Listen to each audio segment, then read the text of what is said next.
केंद्र शासित प्रदेश जम्मू कश्मीर के डायरेक्टरेट ऑफ स्कूल एजुकेशन द्वारा सरकारी स्कूलों में इको क्लब्स का गठन किया गया है और जिसके divisional nodal officer senior lecturer Shashikant Lakhanpal ji आज हमारे साथ हैं और शुभ प्रभात में आज के हमारे मेहमान हैं जिनसे हम बात करेंगे इन इको क्लब्स को लेकर और इनकी गतिविधियों को लेकर। नमस्कार sir, directorate of school education जो हमारे वर्दी डायरेक्टर हैं उनकी डायरेक्शन से हम डिपार्टमेंट ऑफ जो पोल्यूशन कंट्रोल बोर्ड पीसीबी जो जम्मू कश्मीर है उनके मेंबर सेक्रेटरी इनके साथ मिलकर हमने इको क्लब्स को रिवाइव कराया। इस बार पहले भी इको क्लब्स थे लेकिन जो अभी रिवाइवल कराया है तो लगभग 7,000 के करीब जो स्कूल्स हैं हमारे इको क्लब्स के लिए रजिस्टर हुए हैं।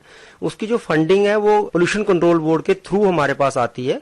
ये जो इको क्लब्स की एक्टिविटीज है ये क्या क्या एक्टिविटीज करते हैं, इसके लिए हम पहले तो क्या करते हैं कि इको क्लब हर स्कूल में एक इको क्लब का इंचार्ज, वो टीचर हो सकता है, मास्टर हो सकता है, लेक्चरर हो सकता है और भी कोई वॉलंटियर स्कूल के अंदर जो नौकरी करता है वो इसका इंचार्ज बनाते हैं। वो हेड ऑफ द इंस्टीट्यूशन की ड्यूटी होती है कि वो एक योग्य व्यक्ति जिसको एनवायरमेंट रिलेटेड कोई एक्टिविटीज के बारे में शौक हो। तो इस बार हमने एक नई चीज की कि उनकी ट्रेनिंग करवानी है। हिंदुस्तान का एक प्रीमियर इंस्टीट्यूट है जिसको हम कैसफास देहरादून बोलते हैं, जिसमें IFS ऑफिसर्स की ट्रेनिंग होती है।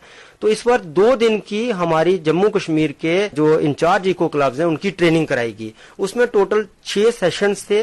तो उसमें जो इको क्लब्स के हमारे पार्टिसिपेंट्स थे, हमने 19 स्टेट्स पार्टिसिपेट कर रही थी। जम्मू कश्मीर जो है उसमें नंबर 1 था। लगभग 6,370 के करीब जो हमारे वॉलंटियर्स थे, जो इको क्लब इंचार्ज थे, वो उसमें जुड़े थे। ये एक गौरव का क्षण भी था कि हमारे 30-35 दिन का जो प्रयास था कि हम ये मैसेज कन्वे कर पाए। इको क्लब रिवाइवल के दौरान हम प्रयास करते रहे। डायरेक्टर स्कूल एजुकेशन जो डॉक्टर रविशंकर शर्मा जी हैं उनके निर्देशन के अनुसार हम कार्य करते रहे। पोल्यूशन कंट्रोल बोर्ड हमें पूरी उसमें सहायता देता रहा।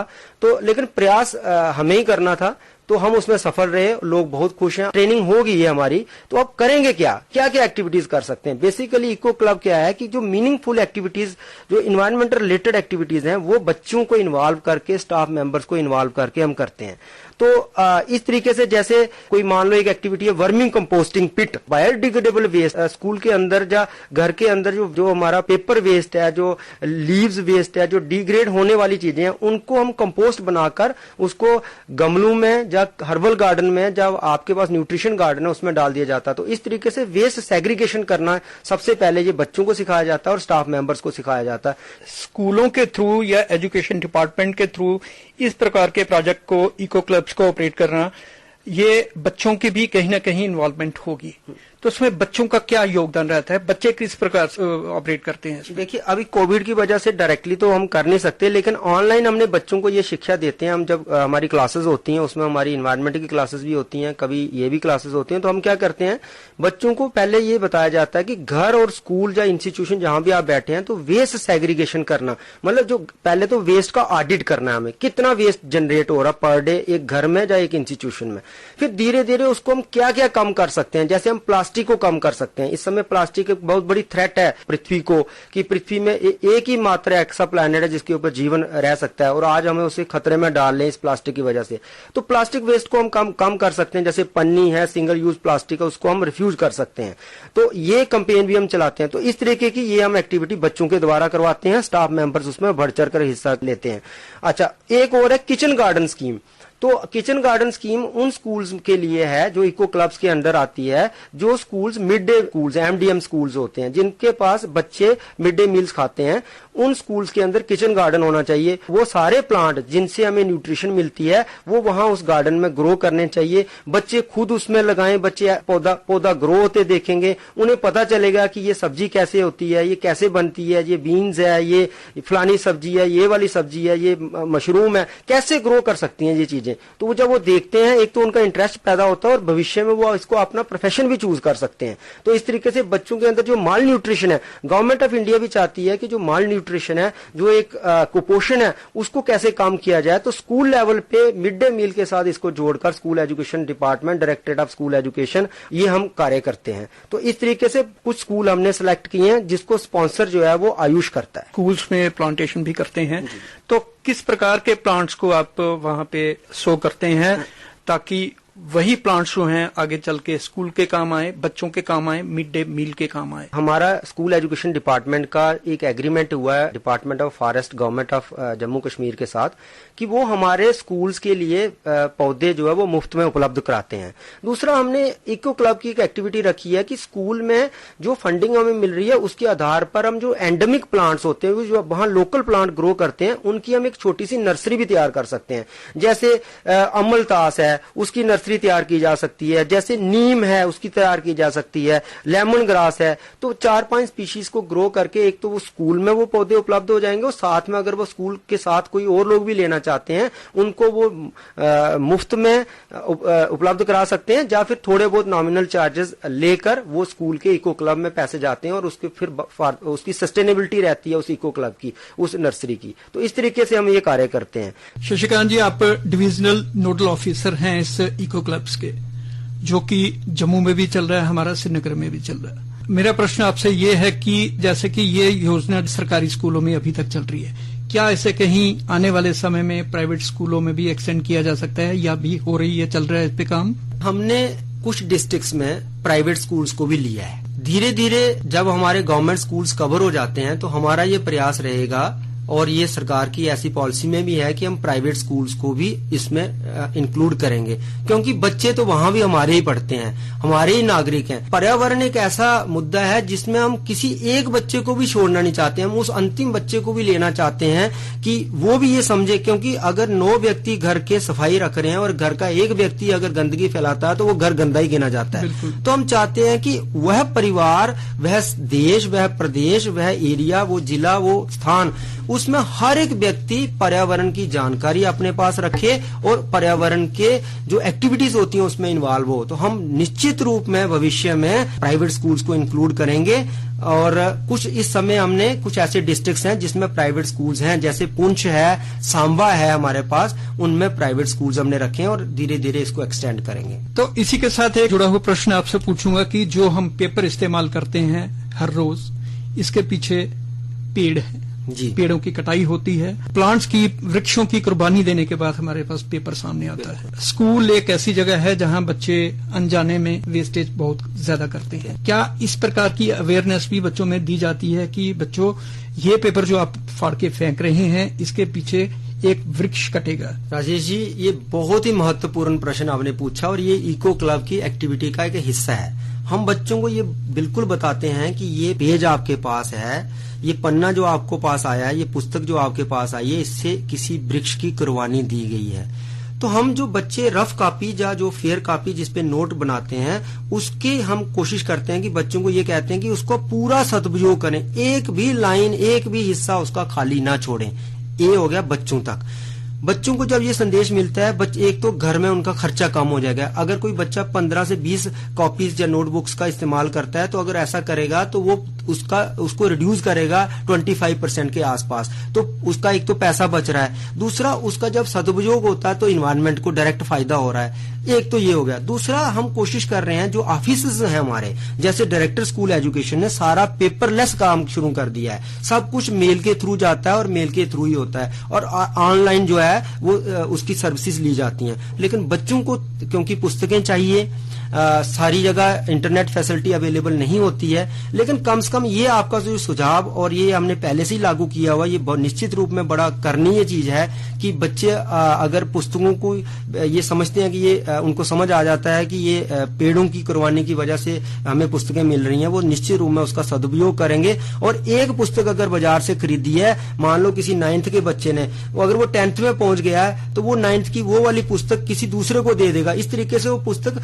कई साल तक प्रयोग में लाई जा सकती है। अगर वो नई खरीदी जाएंगी तो वो बाद में वेस्ट बनता जाता है। और हमारा ये प्रयास बच्चों को ये भी समझाने का रहता है, जैसे घर में बकेट है, जग है, ब्रश है, टूथब्रश है, हम चाहते हैं कि उसको मैक्सिमम इस्तेमाल करें। मैक्सिमम का मतलब लॉन्गर ड्यूरेशन ऑफ टाइम, कि किसी चीज को ऐसा नहीं है कि थोड़ी सी खराब हो जाती है, पुरानी हो जाती है, मैली हो जाती है तो नहीं खरीदनी है। तो हम तो उस तरीके से वेस्ट को जनरेट कर रहे हैं। उसको कम करने के लिए जो चीज हमने खरीद ली है, जो हमारी अत्यावश्यक जरूरत है उसको ज्यादातर इस्तेमाल करना है, ताकि जो वेस्ट है जनरेट ना हो प्लास्टिक का। इस तरीके के हमारे प्रयास भी रहते हैं। तो एक स्लोगन है शशिकांत जी, क्लीन अर्थ ग्रीन अर्थ। इसको लेके चले तो बहुत सी ऐसी एक्टिविटीज हैं जो हमारे बच्चे कर सकते हैं। अर्थ को एक कहा जाता है कि एक अर्थ ही ऐसा प्लेनेट है जहां हमें सब कुछ नसीब हुआ है। तो इसको क्लीन करने में इको क्लब क्या रोल अपना निभा सकते हैं? स्वच्छता अभियान, जो राष्ट्रीय स्वच्छता अभियान चल रहा है, उसके हम भी एक हिस्सा हैं। इसी मुहिम से डायरेक्टरेट ऑफ स्कूल एजुकेशन ने एक डायरेक्शन भी दी थी पीछे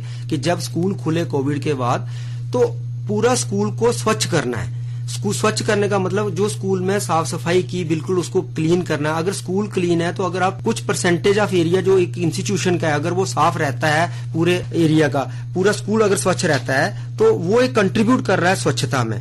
तो दूसरा ये रहा है कि हम एक WWF इंडिया एक पृथ्वी प्रोजेक्ट चलाते हैं जिसको स्पॉन्सर WWF इंडिया नेचर करता है, और कुछ 30 और 32 स्कूल जो हमारे जम्मू प्रोविंस के उसके एक हिस्सा है, जिसमें उन स्कूल्स को हम बोलते हैं एक पृथ्वी स्कूल। उसमें सारी ग्रीन एक्टिविटीज होती हैं। ग्रीन एक्टिविटीज का मतलब है वो सारे काम होते हैं, जैसे बिजली को बचाना एक ग्रीन एक्टिविटी है, जैसे पेड़ पौधों को लगाना एक ग्रीन एक्टिविटीज है, जैसे प्लास्टिक को रिफ्यूज करना, प्लास्टिक का कम इस्तेमाल करना एक ग्रीन एक्टिविटी है, उससे बचा सकते हैं। जैसे हम कोई फंक्शन करते हैं और फंक्शन जब खत्म होता है तो पीछे 2-3 बोरी एक कूड़ा करकट छोड़ के जाते हैं। इस तरीके से हम एक गंदगी छोड़ के जाते हैं। बच्चों को ये संदेश दिया जाता है, बच्चे ऐसा कर रहे हैं और हमने स्कूल को अडॉप्ट किया, अपने स्कूल्स में हमने अडॉप्ट किया और हमने ये डिस्प्ले बोर्ड लगाए हुए हैं कि हमारा स्कूल ये एक्टिविटी ग्रीन एक्टिविटीज करता है। तो इससे एक संदेश जाता है समाज में, और बच्चे जब इसको प्रैक्टिस करते हैं और अच्छा भी बहुत लगता है और बच्चे बड़ी खुशी से करते हैं, उनको अच्छा लगता है, वो जानते हैं, वो समझते हैं, वो देखते हैं। आज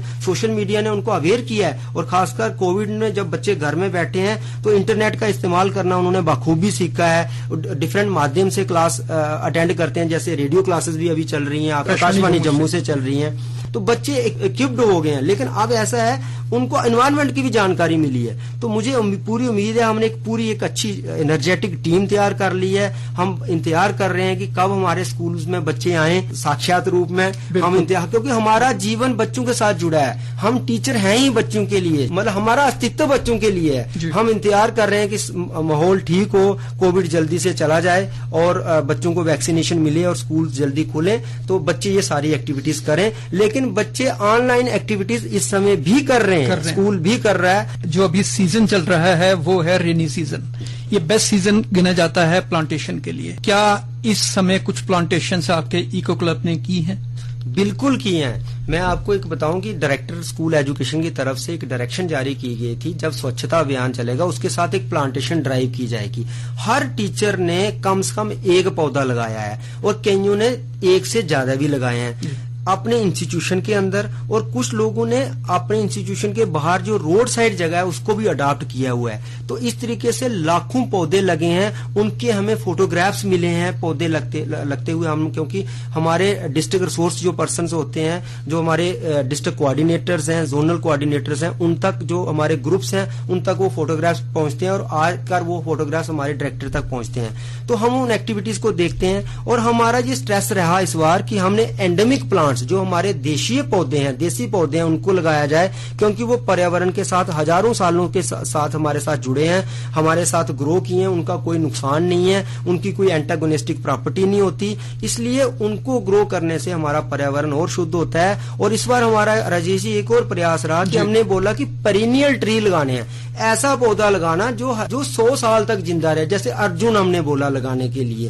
तो अर्जुन एक ऐसा प्लांट है, एक बार लगा दो लग जाए, नीम है वो लग जाएगा, जामुन है वो लग जाएगा। तो वो पौधे हमें सरकार ने, जो फॉरेस्ट डिपार्टमेंट है उन्होंने उपलब्ध कराए हैं, वह पौधे लगे। हालांकि ऑर्नामेंटल एस्पेक्ट भी देखा, क्योंकि सुंदरता भी, एक फूल भी गुलमोहर भी लगा उसमें अमलतास जैसे मैंने पहले जिक्र किया वो भी लगा है, और फ्लावरिंग प्लांट्स भी लगे हैं। बिल्कुल बहुत अच्छी प्लांटेशन हुई है। और एक मुझे लगता है कि इस बार हम प्रयास करेंगे अगली बार कि GPS भी उनका हो, कि पौधा जब लग गया उसकी देख रेख करनी। सिर्फ प्रयास हमारा पहले क्या था कि पौधा लगता, हर साल उसी जगह पौधा लगता रहता था, तो पौधे की लगाने के बाद केयर नहीं होती थी, पोस्ट केयर जो उसकी प्लांटेशन। हमने इस बार कैटेगरिकली ये मैसेज दिया कि पौधा लगेगा, उसको पहले अडॉप्ट कौन करेगा, उसकी सुरक्षा रक्षा कौन करेगा और उसको पालेगा कौन, उसको लगाना है, उसको पालना है, उसको जीवित करना और बड़ा करना, ये हमारा रहेगा। और जिसमें सक्सेस रेट हम चाहते हैं कि 100% रहे, ऐसा हमने सुनिश्चित किया है।